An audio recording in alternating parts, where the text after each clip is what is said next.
출애굽기 25장 23절로 30절 말씀까지입니다. 너는 조각목으로 상을 만들되 길이는 2규빗, 너비는 1규빗, 높이는 1규빗 반이 되게 하고 순금으로 싸고 주위에 금패를 두르고 그 주위에 손바닥 넓이만한 턱을 만들고 그 턱 주위에 금 고리로 태를 만들고 그것을 위하여 금 고리넷을 만들어 그 네 발 위 네 모퉁이에 달되 턱 곁에 붙이라. 이는 상을 맬 채를 꿰 곳이며 또 조각목으로 그 채를 만들고 금으로 싸라. 상을 이것으로 맬 것이니라. 너는 대적과 숟가락과 병과 붓는 잔을 만들되 순금으로 만들며 상 위에 진설병을 두어 한 상 내 앞에 있게 할지니라. 아멘. 몇 년 전에 그 미국 남부에 휴스턴이라고 하는 도시가 있는데 거기에 차량 절도범 한 사람이 이렇게 저렇게 배회를 하다가 너무너무 좋은 차를 하나 발견하고는 저거 내가 훔쳐야 되겠다 하고는 그 열쇠 있는 그쪽을 이제 드라이브로 막 따기 시작을 했어요. 그런데 그때 마침 주인이 나오는 바람에 딱 그 차량 절도범과 막닥뜨리게 이제 되었거든요. 드디어 이제 두 사람이 이제 결투가 벌어진 겁니다. 예상하시는 대로 차량 절도범 정도 되면 얼마나 험상궂게 생기고 키도 크고 덩치도 있겠습니까? 그런데 그 차 주인도 만만치 않아 가지고 둘이가 이제 소위 말해서 몸싸움이 벌어졌는데 너무나 싱겁게도 여러분 1분도 아니고 2분도 아니고 몇십 초 만에 그 주인의 펀치 한 방을 맞고 그 차량 절도범이 쓰러진 정도가 아니라 아예 기절을 해버린 거예요. 여러분 궁금하죠? 도대체 차 주인이 누군가 했더니요. 여러분 사진 하나 띄워주십시오. 실제로 있었던 일인데 데릭 루이스라고 하는 이때 당시 UFC 미국 종합격투기의 랭킹 2위고 다른 시즌에서는 헤비급 챔피언도 했던 데릭 루이스 차를 훔치다가 이 사람한테 그냥 한 방에 그대로 기절을 해버렸습니다. 제가 이 기사를 제가 읽으면서 어떤 생각이 들었는가 하면 여러분 우리가 인생을 살다 보면 이런저런 많은 문제들이 부딪히지 않습니까? 우리 교육자들이 매주 이제 보고서를 올릴 때 목사님 이분을 위해서 기도해 주십시오. 이분은 지금 사업의 문제, 물질의 문제, 또 직장의 문제, 건강의 문제, 자녀의 문제 때문에 참 기도할 제목들이 많습니다. 그렇게 하면서 기도 제목을 부탁해요. 물론 이런저런 문제들이 참 많고 그 문제들이 결단코 만만치 않은 그런 문제입니다. 특별히 요즘에는 선거철이 되다 보니까 정말 진보와 보수, 또 남북 간의 문제, 동서 간의 문제, 세대 간의 갈등 얼마나 나라가 시끄러운지 이러다가 나라가 통째로 주저앉는 건 아닌가 싶을 정도로 걱정과 염려가 되어집니다. 그러나 그럼에도 불구하고 우리 믿는 사람들은요, 그럼에도 불구하고 우리 하나님은 문제보다 더 크신 하나님이시다. 우리가 하나님을 굳세게 붙들고 오지 하면 하나님은 반드시 승리하게 하시고 지금도 이 나라 이 민족을 이 역사를 하나님이 주관하고 계시고 통치하고 계신다. 여러분 이것을 믿는다면 내가 그분의 것으로 또 그분이 나의 왕으로 또 그분께 쓰임받는 것을 가장 감사하면서 영광 돌리는 그런 인생이 참으로 복된 인생이고 하나님께서 기뻐 받으시는 헌신된 헌신자의 삶의 모습인 줄로 믿습니다. 여러분 우리 주님께서 얼마나 위대하신지 성경 말씀 보니까 하나님은 지금 보좌에 앉아 계세요. 보좌. 자, 그런데 여러분 잘 들어보십시오. 여기도 논리입니다. 우리 주님이 지금 하늘 보좌에 계신데 그 보좌는요 발등상을 포함한 보좌입니다. 그러니까 의자 비슷한 그 보좌에 하나님께서 그냥 앉아 계신 게 아니라 그 보좌라고 하는 의자에는 발등상도 포함된 발등상도 의자와 한 세트인 보좌라는 것이죠. 여러분 발등상이 뭡니까? 여러분 우리가 이 의자에 앉아 있으면 계속 피가 밑으로 몰리니까 그냥 발을 좀 이렇게 받치고 이렇게 올리면 굉장히 좀 발이 편하잖아요. 그러니까 의자에 앉았을 때 발을 올리고 있는 받침대, 그게 발등상이거든요. 그런데 여러분 우리 하나님의 보좌 가운데 발등상도 있다는 거예요. 자, 무슨 말인가 하면 사도행전 7장 49절 말씀을 보니까 거기에 이렇게 말씀하고 있습니다. 들어보시죠. 주께서 이르시되 하늘은 나의 보좌요 땅은 나의 발등상이다. 예, 머리도 좀 낮춰주세요. 예, 땅은 나의 발등상이다. 이렇게 이야기를 하고 있다는 거죠. 여러분, 여기에 하늘은요, 우리가 눈으로 보는 그 스카이 말고 그 위에 우주도 하늘이요, 또 천국도 하늘인 것입니다. 그래서 우리는 흔히 삼청천이다 이렇게 이야기하죠. 그러니까 눈에 보이는 하늘도 우주도 천국도 하나님의 보좌 가운데 있는 것입니다. 그리고 여러분, 이 발등상이 뭐라고요? 땅은 그분의 발등상이다 그랬어요. 그러니 여러분 보십시오. 제가 처음에 말씀드릴 때 이 보좌는 발등상을 포함한 보좌라고 말씀드렸지 않습니까? 다른 말로 바꾸면 세상이 아무리 어렵고 어지럽고 혼란스럽게 돌아간다고 할지라도 이 모든 땅의 주관자는 하나님이십니다. 심판자는 하나님이시고 이 모든 것을 움직이시는 분은 하나님이신 것입니다. 우리가 이것을 굳세게 믿는다면 우리가 어떤 안 좋은 소리, 여러분 TV만 켜면 인터넷만 열면 얼마나 이런저런 혼란스러운 소리가 많이 들립니까? 그 소리에 우리가 부화내동하고 일희일비하는 것이 아니라 항상 역사의 주관자 되시는 하나님을 의지하면서 하나님만이 나의 참 주인이십니다. 하나님만이 나의 왕이십니다. 라고 고백하면서 그분께 쓰임받고 의지하고 달라붙어 있는 이런 마음이 주님께서 기뻐하시는 마음이라는 것이죠. 다시 한 번 더 이 예배를 통해서 한 번 더 그분을 여러분의 참 주인과 참 왕으로 모시는 복된 은혜가 넘치게 되시기를 주 예수 그리스도의 이름으로 축원합니다. 여러분, 오늘 우리가 출애굽기 25장을 펼쳐놨습니다. 자, 여러분 출애굽기 25장 성경을 한번 보시면요, 거기에 1절 위에 성소를 지을 예물 이렇게 되어 있고요, 조금 올라가서 24장 12절 말씀 위에 보니까 시내산에서 40일을 있다 그렇게 되어 있습니다. 지금 모세가 시내산에서 40일 동안 있었어요. 모세가 시내산에서 40일 동안 왜 있었겠냐? 물론 하늘과 깊은 교제 가운데 있었겠죠. 그렇지만 시내산에서 모세가 하나님께 받았던 것은 십계명 두 돌판입니다. 제가 소실적에 성경을 잘 모를 때 이런 생각을, 엉뚱한 생각을 은빛 해본 거예요.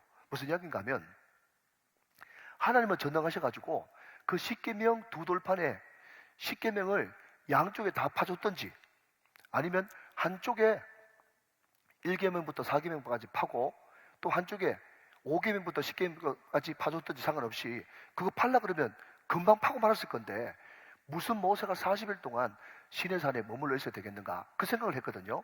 그냥 단순한 제 묵상입니다. 그런데 성경을 좀 깊이 보니까 시내산에서 두 돌판만 받아온 게 아니고 한 가지 더 플러스 있더라고요. 그게 뭡니까? 성막 조감도예요. 그러니까 모세가 시내산에서 40일 동안 받았던 것은 십계명 두 돌판과 성막 조감도를 받았습니다. 아시다시피 성막 조감도는 언약궤부터 시작해서 울타리까지 얼마나 모든 매 성물마다 사이즈와 치수가 디테일하고 하나님의 요구가 많습니까? 그죠? 그러니까 이 두 돌판만 받은 것이 아니라 성막 조감도까지 받았으니까 이 40이라는 시간이 필요했겠구나 그 생각을 하게 된 것이죠. 자, 아무튼 여러분 각설하고 그 모세가 40일 동안 성막 조감도를 받아 내려오고 또 십계명 두 돌판을 받아 내려왔다는 것은 우리에게 두 가지를 의미합니다. 여러분, 십계명은 뭡니까? 하나님의 백성들이 어떻게 대신관계, 하나님과의 관계를 할 것인가. 두 번째는 대인관계, 사람들의 인간관계를 어떻게 할 것인가. 그것이 기록된 것이 십계명이고, 성막 조감도는 뭐죠? 하나님의 백성들이 어떻게 하나님을 섬기고 예배할 것인가. 그것이 기록된 것이 성막 조감도인 거예요. 다시 한번요, 십계명을 받아 내려왔다는 것은 하나님의 백성들이 어떻게 하나님과 관계를 맺을 것인가, 인간관계를 맺을 것인가. 성막 조감도는 그 하나님의 백성들이 어떻게 하나님을 섬기고 예배할 것인가. 그것이 성막 조감도라는 거예요. 자, 그 성막 조감도와 두 돌판을 받아 내려와서 드디어 이제 모세가 백성들에게 성막에 대해서 쭉 이야기합니다. 우리가 지난 시간에 들었던 것 같이 사람들은 바깥에서 안으로 들어옵니다. 그죠? 울타리가 있고 또 문이 있고 거기 들어오면 번제단이 있고 물두멍이 있고 안으로 들어오면 또 떡상이 있고 금등잔이 있고 분향단이 있고 지성도로 들어가면 언약궤가 있다. 이것이 사람들이 그리는 그림인데 하나님의 그림은 다르다고 그랬습니다. 뭐죠? 언약궤부터 바깥으로 나간다 그랬어요. 첫 번째가 언약궤예요. 여러분 그 언약궤는 뭘 상징하는 겁니까? 하나님 자신과 하나님의 임재와 하나님의 말씀을 상징하는 것이죠. 그러니 우리 믿는 사람들이 특별히 능력에 맞는 일을 구하는 것이 아니라 사명과 비전에 맞는 능력을 구하는 사람들은 항상 언약궤 중심, 아멘, 말씀 중심, 하나님 중심, 하나님의 임재의 우선, 이것이 마음 중심에 딱 박혀 있을 때 그때부터 이 사람은 사명에 맞는 능력을 구하는 관계축의 주인공이 될 수 있다. 그렇게 말씀을 드렸다. 기억나시면 아멘. 자, 여러분 두 번째 선물은 떡상이거든요. 떡상. 자, 이 떡상이 오늘 25장 23절부터 30절까지 나와 있는데, 자, 여러분 23절 위에 파란색으로 된 글자를 한번 읽어보겠습니다. 같이 한번 읽어봅니다. 시작. 진설병을 두는 상. 그랬어요. 떡상이 있어요. 자, 먼저 여러분 떡상의 그림을 한번 보도록 그렇게 하겠습니다. 떡상의 그림을 한번 보시면요, 예, 우리 조선필 목사님께서 이 그림을 찾아주셨는데 참 친절하게도 거기에 크기까지 다 적어놨습니다. 이 떡상의 크기는요, 가로가 얼마예요? 2규빗인데 1m예요. 어떤 사람들은 한 규빗이 45cm 그렇게 이야기하는 사람이 있는데, 뭐 그러면 계산하기 힘드니까 그냥 한 규빗을 50cm로 해가지고 2규빗이니까 떡상의 가로는 1m예요. 세로는요 한 규빗 50cm, 그리고 높이는요 한 규빗 반 75cm입니다. 그러니까 이 떡상이 큰 것이 아니에요.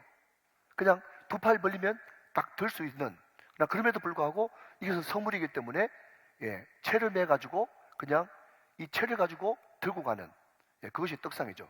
거기에 보니까 뭐가 있죠? 왼쪽에 6개, 오른쪽에 6개 떡이 있다. 이것이 떡상, 진설병을 두는 상의 모습이거든요. 자, 여러분 이 진설병 할 때 병자는 떡병자고, 여기 진설이라고 하는 단어의 뜻을 사전에서 찾아보니 진설이 어떤 뜻인가 하면요, 놓다, 베풀다, 차려놓다 이런 뜻이에요. 그러니까 떡을 차려놓은 상, 이게 떡상이거든요. 하나님이 믿는 우리들을 위해서, 이스라엘 백성들을 위해서 떡을 진설, 베풀고 차려놓고 지금 대접하고 계시단 말이죠. 여러분 구약의 성경 개념에서 진설한다, 상을 베푼다고 하는 의미는요 바로 이것입니다. 자, 여러분 시편 23편 5절 말씀을 한번 보시면 거기에 이런 말씀이 나오죠. 주께서 내 원수의 목전에서 내게 뭘 차려주셔요? 상, 테이블, 식탁을 차려주신다. 그렇게 이야기했단 말이죠. 주께서 내 원수의 목전에서 내게 식탁, 상을 차려주신다, 상을 진설해 주신다는 이 말은 뭔가 하면은 은혜를 베풀어 주신다 이 말이에요. 상을 차려주신다는 말은 뭐다? 호의를 베풀어 주고 은혜를 베풀어 준다, 이런 뜻이다 하는 것입니다. 여러분 사무엘하 9장에 보면요, 그게 이제 다윗이 드디어 통일 왕국, 통일 이스라엘의 이제 2대 왕이 돼가지고 용상에서 신하들한테 이렇게 질문을 합니다. 얘들아, 혹시 사울의 집에 남은 자가 있느냐? 그렇게 물었더니 신하들이 하는 말이, 네 전하, 사울의 손자요 요나단의 아들인 무비보셋이 남아있습니다. 유일하게 남아있습니다. 그렇게 이야기했더니 그 무비보셋을 불러라, 그렇게 합니다. 그런데 여러분 정말 대단히 죄송한 말입니다만은 그 당시에 절름발이 신체 장애자는요 왕 앞에도 못 나가고 하나님 앞에도 못 나가고 제사도 못 드리는 그런 법이 구약의 법이었습니다. 그런데 무비보셋은 피신하는 와중에서 또 유모가 떨어뜨린 바람에 절름발이가 됐지 않습니까? 장애인이 됐어요. 그런데 그 무비보셋이 다윗 왕한테 나옵니다. 그 사울의 손자요 요나단의 아들이었던 무비보셋, 어쩌면 요나단은 잘 지키지만 사울은 자기의 원수와 같았기 때문에 원수 집안의 손자를 다윗은 어떻게 거두는가 하면, 네가 앞으로 죽을 때까지, 내가 죽을 때까지 내 상에서 먹고 마시리라, 그렇게 말씀하셨단 말이죠. 그러니까 무비보셋에게 다윗이 상을 차려주는 것입니다. 상을 차려준다는 것이 무슨 의미라고요? 은혜를 베풀어 주신다, 호의를 베풀어 준다, 이 말인 것이죠. 사랑하는 여러분, 하나님께서 우리에게 떡상을 차려주시면서 우리에게 이것을 먹으라고 하시는 것은 하나님께서 우리들에게 은혜 베푸시기를 원한다는 것입니다. 호의 베푸시기를 원하신다는 거예요. 그런데 여러분 여기에 아까 그림에 보셨겠지만 오른쪽에 6개, 왼쪽에 6개, 12개의 떡을 올려놓거든요. 이것도 여러분 너무 은혜가 되는 거예요. 왜 은혜가 되는 것입니까? 그 떡은요 12지파를 상징하거든요. 제가 여러분 이 말씀을 묵상하면서 어떤 생각이 드는가 하면, 여러분 보십시오. 하나님은 은혜를 베풀어 주실 때 은혜 받을 만한, 호의를 받을 만한, 예를 들자면 장자 지파나 마찬가지였던 유다 지파나, 아니면 야곱이 지극히 사랑했던 요셉 지파 중에 에브라임이나, 그 장자 지파나 큰 지파에게만 떡을 베풀어 준 것이 아니고 스불론이나 납달리나 단이나 이사갈이나 어떤 지파라도 하나님께서는 떡상에 12개의 떡을 올림으로써 내가 모든 이스라엘 백성들에게 은혜 베풀기를 지금도 원하고 있다고 말씀하고 있다는 것입니다. 사랑하는 여러분, 이 자리에는 하나님께서 기뻐 받으실 만한 그런 분도 계실 겁니다. 말씀도 많이 읽으시고 전도도 많이 하고 헌금도 많이 내고 모든 사람이 존경받을 만한 그런 분도 계실 것이지만, 그렇지만 오늘 주일 예배 때 겨우겨우 오시는 그런 분도 계실 거예요. 그리고 한 주 동안 내 삶이 하나님 앞에 합당하지 못하고 죄책감 가운데 이 자리에 앉아 계신 분도 계실지 모르겠습니다. 그러나 여러분, 이 자리에 너무너무 잘 나오셨습니다. 하나님은 여러분에게 은혜 베푸시길 원하고, 여러분에게 호의 베푸시길 원하고, 인자와 긍휼로 함께하길 원하신다는 것입니다. 오늘 은혜 베풀길 원하시는 그 주님 앞에 생명의 떡으로 늘 배부르게 되시기를 주님의 이름으로 축원합니다. 그래서 여러분, 우리가 잘 아는 말씀 있지 않습니까? 여러분, 마태복음 11장 28절 말씀, 참 은혜 되는 말씀이죠. 같이 한번 읽어보겠습니다. 시작. 수고하고 무거운 짐진 자들아 다 내게로 오라. 내가 너희를 쉬게 하리라. 요셉 지파만 나오는 것이 아닙니다. 에브라임 지파만 나오는 것이 아니에요. 내 행동이 주님께서 칭찬받을 만하고 주님께 인정받을 만한 어떠함 가지고 나오는 것이 아닙니다. 누구든지 목마르거든 내게로 와서 마시라. 나를 믿는 자는 그 배에서 생명의 영생수가 흘러넘치는, 그래서 이 시간에 너희들이 생수를 마시고 내가 주는 떡을 먹으면 영원히 목마르지도 않고 영원히 또 줄이지 않는 은혜를 받게 될 것이라고 말씀하고 있다는 것이죠. 사랑하는 여러분, 오늘 누구든지 목마르거든 다 와서 그분을 먹고 마시는, 영접하는 역사가 충만하게 일어나게 되시기를 주님의 이름으로 축원합니다. 자, 여러분 같이 한번 찬양하겠습니다. 비플랫. 병든 자여 내게 오라. 가난한 자 내게 오라. 죄에 빠진 많은 사람들아 모두 다 내게 오라. 한 번 더. 슬픈 자여 내게 오라. 괴로운 자 내게 오라. 삶에 지친 많은 사람들아 모두 다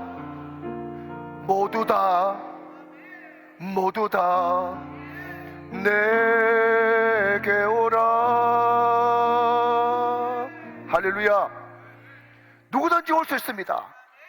여러분을 위해서 베풀어 주신 상입니다. 여러분, 하나님의 말씀은 성경에 세 가지가 있어요.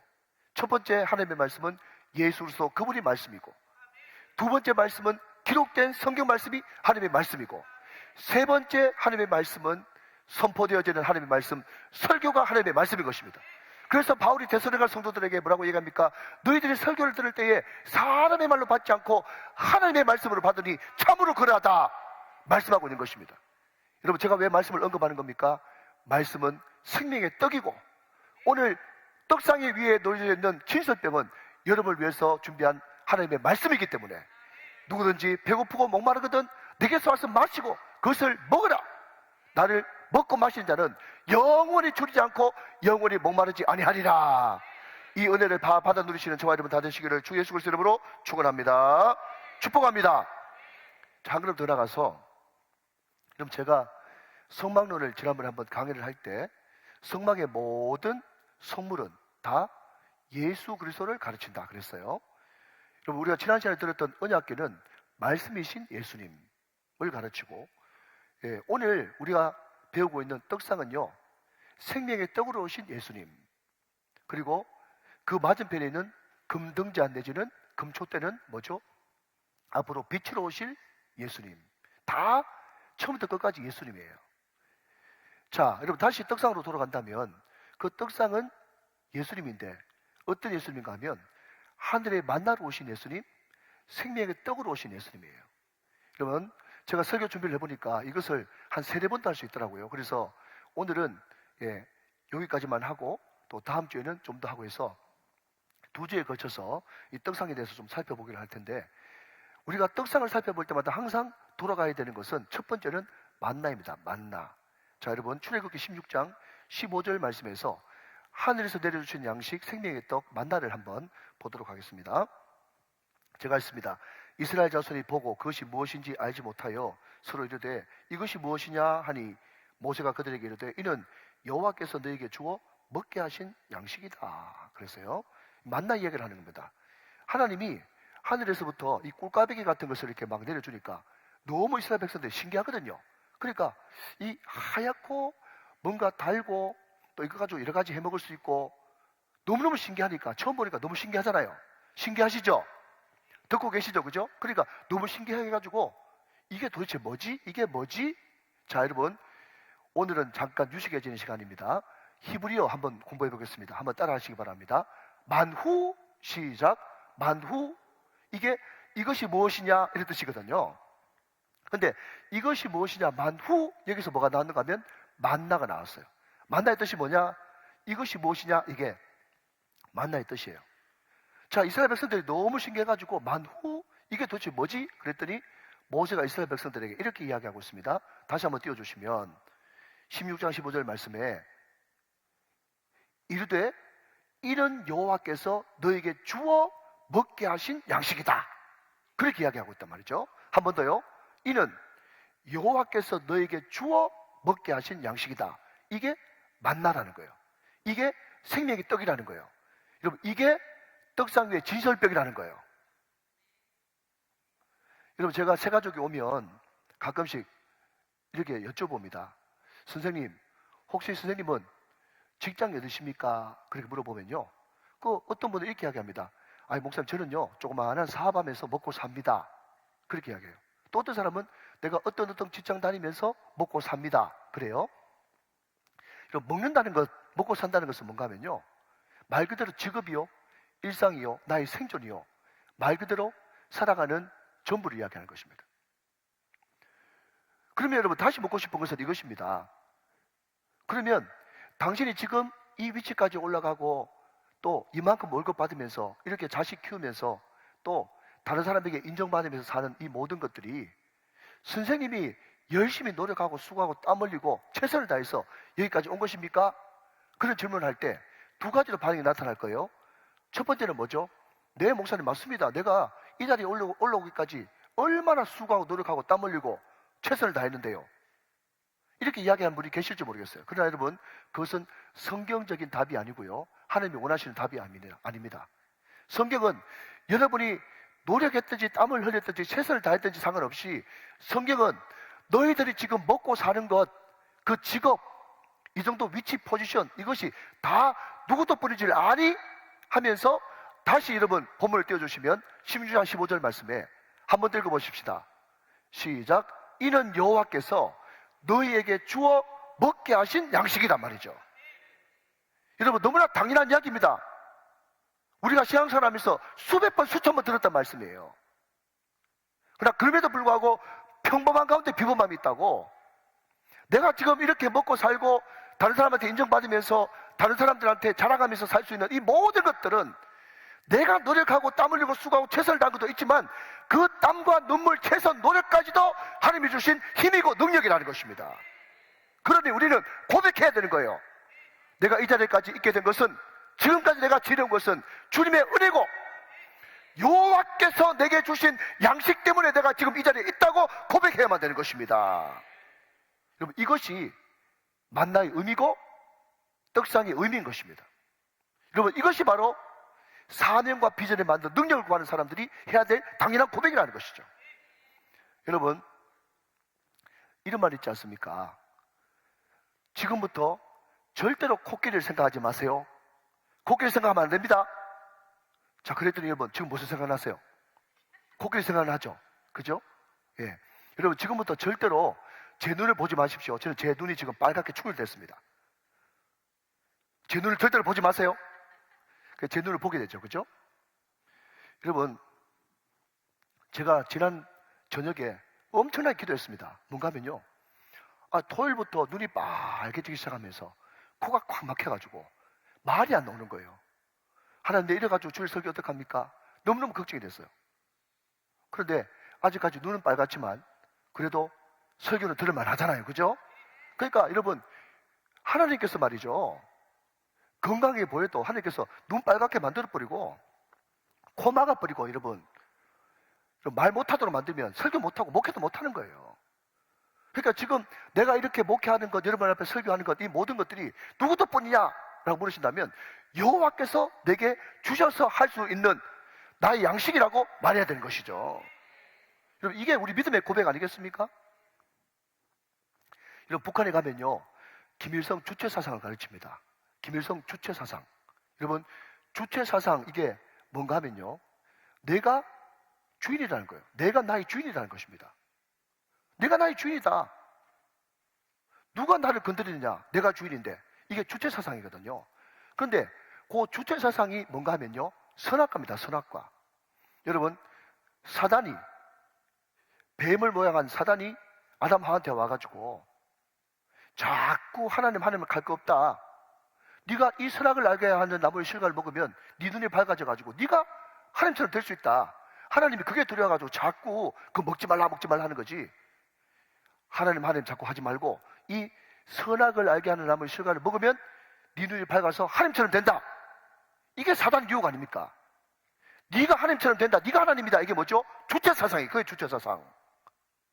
여러분, 이것을 다른 말로 바꾸면 자아인 거예요. 자아. 여러분, 이런 말 들어보셨을 것입니다. 애들을 키우다 보면 미운 4살 들어보셨나요? 미운 4살 들어보셨죠? 요즘에는요 그게 점점 발달해가지고 미운 4살 죽이고 싶은 7살 그런 말이 있어요.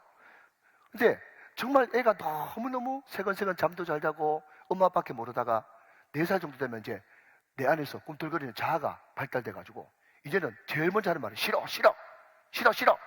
하면서 이제 자아가 발달해가지고 싫어 하는 말이 막 입에 배었지 않습니까? 근데 이게 자아가 이렇게 발달되고 이제 애가 한 4살쯤, 5살쯤, 7살쯤 되어지면 말이죠. 우리 시대 때는 재밌는 게 별로 없어가지고 그냥 오직 주말에 마징가 제트, 아톰, 슈퍼맨, 배트맨 이런 만화 영화, 공상 과학 영화 이런 것들이 이제 방영되고 굉장히 그게 재밌었어요. 그러면 문제가 뭔가 하면요.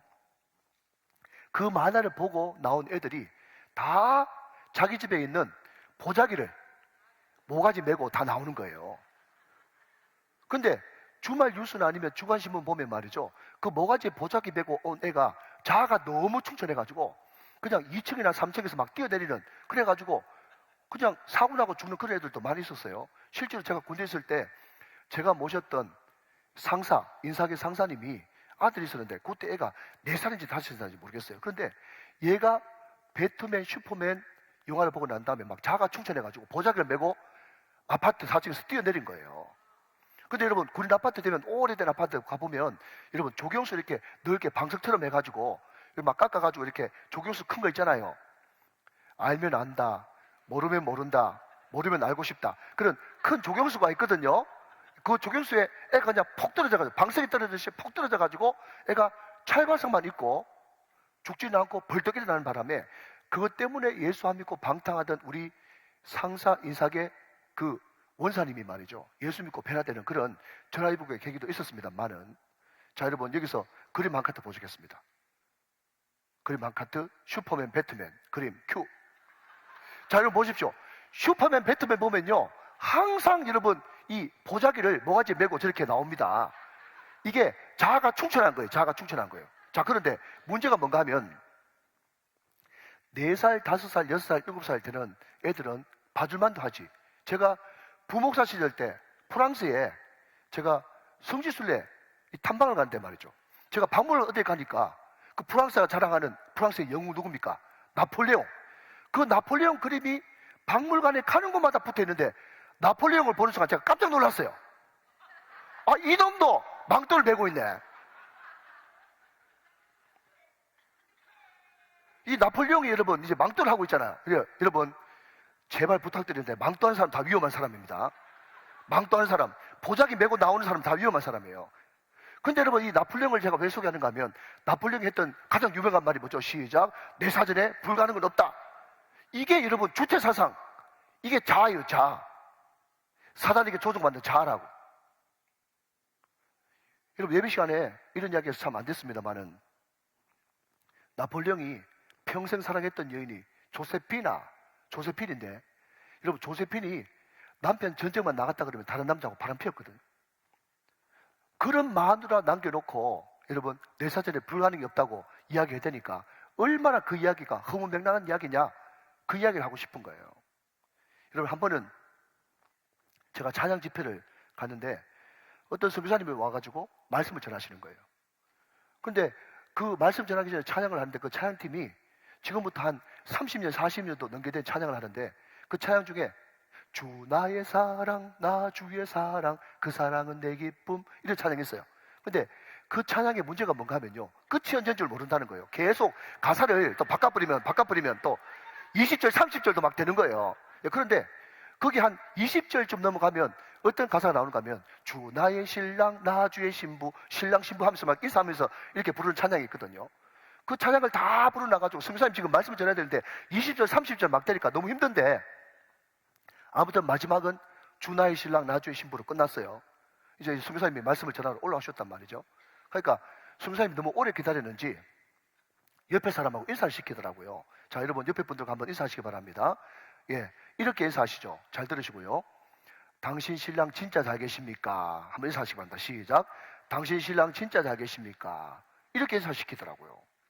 자, 여러분 그 선교사님이 당신 신랑 진짜 잘 계십니까? 라고 하는 그때 신랑은 누구를 가리키는 거예요? 예수님을 가리키는 거예요. 내 육신의 신랑 말고 내 진짜 신랑 예수님이 정말 당신 마음 가운데 잘 계십니까? 그냥 노래 부른다고 되는 것이 아니고 진짜 그 예수님, 진짜 신랑 되신 예수님이 내 마음속에 들어오셔서 그는 나와 더불어 먹고 나는 그와 더불어 먹는 그 일치감과 친밀감, 이것이 정말 내 마음속에 살아있느냐? 지금 그것을 묻는 거예요.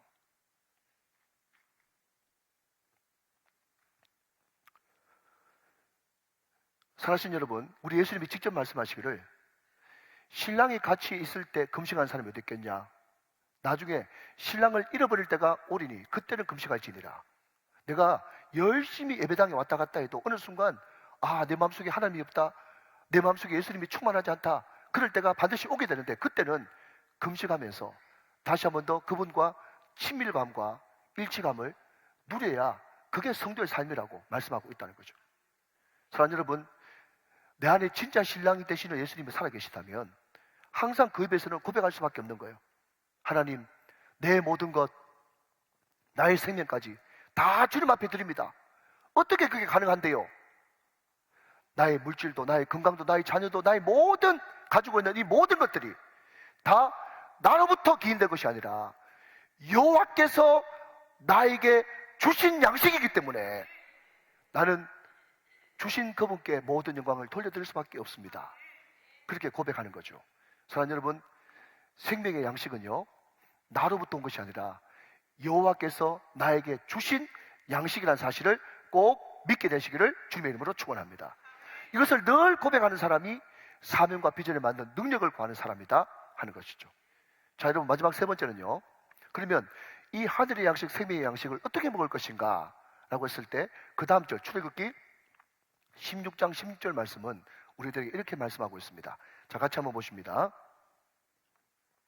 여호와께서 이같이 명령하시기를 너희 각 사람은 먹을 만큼만 이것을 거둘지니 곧 너희 사람 수요대로 한 사람이 한 오멜씩 거두되 각 사람이 그의 장막에 있는 자들을 위하여 거둘지니라 하셨느니라 그랬습니다. 자, 좀 띄워놓으시고요. 우리가 이 하늘의 양식, 생명의 양식을 먹을 때 거두는 방법이 크게 두 가지입니다. 하나는 먹을 만큼만 거둬야 되고, 두 번째는요, 장막에 있는 자들을 위하여 거두는 것입니다. 자, 이제 됐습니다. 저를 한번 보십시오.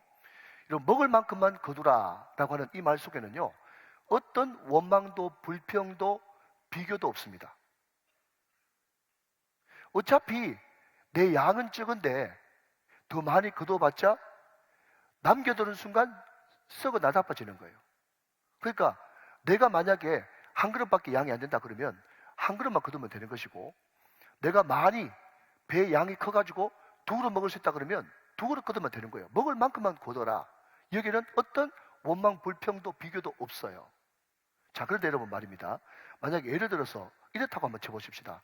어떤 사람이 돈을 많이 내고 한 끼에 15만 원, 20만 원 하는 그런 최고급 호텔 뷔페에 갔는데, 거기 가보니까 이제까지 한 번도 못 본 음식이 즐비하고 내가 너무 좋아하는 음식도 거기에 많이 있어요. 그런데 내 양은 적어요. 그래가지고 몇 가지만 골라서 먹으니까 이미 배불러가지고 못 먹었어요. 그런데 상대방 어떤 사람은 양이 많아가지고 이것도 먹고 저것도 먹고 오만 것을 다 갖다 먹네. 그걸 보면서 자기 양이 적은 것을 보고 내가 돈 20만 원이나 내놓고 내가 몇 가지도 못 먹고 신경질나 죽겠네. A, B, C, D, E, F, G 이렇게 이야기하면 말이죠. 얼마나 여러분 한 끼에 15만 원, 20만 원짜리 먹는 그 사람은 괜찮은 형편인 사람일 텐데, 그럼에도 불구하고 얼마나 취해 보이고 없어 보입니까? 그러니까 내 양이 그거밖에 안 되면 그거로 그냥 자족하고 만족하고 비교하지 않고 원망 불평하지 않는 거예요. 여러분, 하늘께 받는 은혜도 마찬가지입니다. 항상 은혜라고 하는 것은 감사가 동반되어야지 진정한 은혜지, 감사가 없는 은혜는 은혜가 아닌 것입니다. 자, 여러분 한번 따라하시면 좋겠습니다. 감사가 동반되지 않은 은혜는, 시작. 감사가 동반되지 않은 은혜는 은혜가 아니다. 시작. 은혜가 아니다. 2부 예배 때 여러분 우리가 찬양을 했는데, 감사에 감사를 더하면 은혜 위에 은혜가 쌓인다고 그 찬양이 있더라고. 민호기 목사님이 지은 찬양인데, 감사라고 하는 찬양인데, 여러분 감사와 감사가 쌓일 때 은혜 위에 은혜가 켜켜이 쌓이는 것이죠. 그러니까 감사를 동반하지 않는 은혜는 은혜가 아닙니다. 그러니까 먹을 만큼만 거두라 하는 것은요, 거기에 감사가 깃들여 있고 또 자족하는 마음이 깃들여져 있는 것이죠. 자, 마지막으로 한 걸음 더 나가서 두 번째 거두는 원칙은 뭐죠? 장막에 있는 사람들 그 목까지 거두라 하는 것입니다. 제가 좀 전에 말씀드릴 때 여러분, 만나는 하늘의 양식이고 생명의 양식이고 이것은 하나님의 말씀, 예수 그리스도를 가르친다, 그렇게 말씀을 드렸습니다. 그런데 그 말씀을 우리가 받을 때, 거둘 때 먹을 만큼만 거두고, 두 번째는 뭐라고요? 장막에 있는 가족의 수대로 거두어라, 그렇게 이야기했단 말이죠. 그러니 이 말씀은 무슨 말입니까 하면, 오늘 여러분들이 선포되어지는 하나님의 말씀을 지금 받고 있지 않습니까? 받고 계시죠? 근데 이 말씀이 여러분만을 위한 말씀이 되면 안 된다는 거예요. 여러분 이 말씀을 받았으면 어떻게 해야 됩니까? 장막에 있는 누구하고? 가족들하고 같이 나누어야 되는 거예요. 가정예배죠, 가정예배. 자, 이 말씀이 여러분의 말씀만 되면 안 되고, 여러분 이웃들에게 전해주는 말씀이 돼야 된단 말이죠. 이것은 뭡니까? 복음의 전달자, 전도죠. 이 말씀은 1차적으로는 나를 위한 말씀이지만 2차적으로는 장막에 있는 가족들을 위한 말씀이요, 3차는 이웃들을 위한 말씀이 돼야 된단 말이죠. 여러분, 매주 목요일마다 제가 제자훈련을 하고 있는데, 그때 제일 먼저 찬양 부르고 나서 제일 먼저 하는 일이 뭔가 하면, 이번 주 설교 들으면서 받은 은혜가 뭡니까? 제가 이걸 물어보거든요. 그때 우리 지금 3부 반주자 우리 고은 자매가 거기에 같이 와서 제자훈련을 이렇게 받고 있는데, 그런 이야기를 해요. 하는 말이 뭔가 하면, 목사님, 제가 목사님 말씀을 잘 듣는 편인데 매주 목요일마다 이번 주일날 들으면서 받은 은혜가 뭡니까? 그걸 물어보니까 더 잘 듣게 된다는 거예요. 적을 수밖에 없고 더 잘 듣게 된다는 거예요. 여러분, 그렇습니다. 이 말씀을 나만을 위한 말씀을 받을 때는요, 그냥 넘어갈 수 있어요.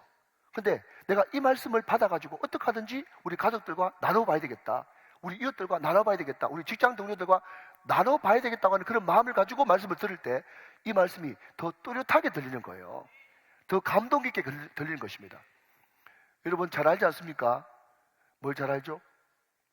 우리가 어떤 사람을 이제 어떤 지식을 가지고 있을 때 그 지식이 확실하게 내 것이 되기 위해서는요, 다른 사람을 가르쳐 봐야 돼요. 그렇기 때문에 의사도 실습이 있고 교생도 실습이 있는 거예요. 실습을 해야 더 잘 배울 수 있고 더 가르칠 수가 있는 것이죠. 여러분, 오늘 이 말씀을 받았습니다. 이 말씀은 예수 그리스도이십니다. 이 떡을 먹고 또 이 떡을 영접하는 사람은 영원히 줄이지 않고 배고프지 않는 놀라운 말씀이 생명의 떡인 만나이고 질설병에 질설된 하나님의 떡인 것입니다. 이 떡을 나 혼자만 먹는 것이 아니라 가족들에게, 이웃들에게 나눠주고, 이 떡이, 이 양식이, 먹고 사는 이것이 결단코 내가 최선을 다해서 얻은 것이 아니라 여호와께서 내게 주어 먹게 하신 양식이라는 사실을 고백하면서 늘 하나님 앞에 감사 돌리고 영광 돌리고 또 복음을 전할 수 있는 복음의 전달자로 승리하시는 저와 여러분 다 되시기를 주 예수 그리스도의 이름으로 축원합니다. 축복합니다. 축원합니다.